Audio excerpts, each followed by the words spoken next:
case briefs, and so much more. LSData's got what you're looking for. A dispute between two subcontractors over the installation of sewer lines led to a lawsuit in the Arkansas Supreme Court in 1974, known as C&A Construction Company v. Benning Construction Company. The case centered on the principle that clearly written contracts must be followed, and any oral agreements that contradict or modify the written contract cannot be considered. The second subcontractor sued the first, claiming a payment deficit of $55,243.20. The lower court awarded the second subcontractor $40,349.11, a decision the appellant contested.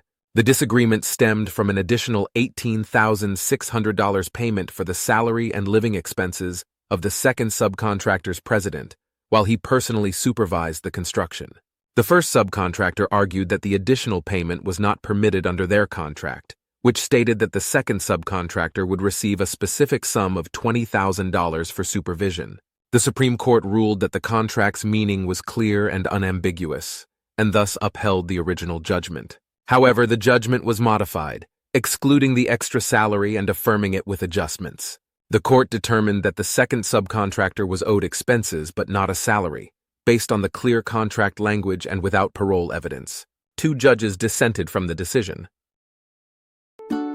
Case briefs, and so much more.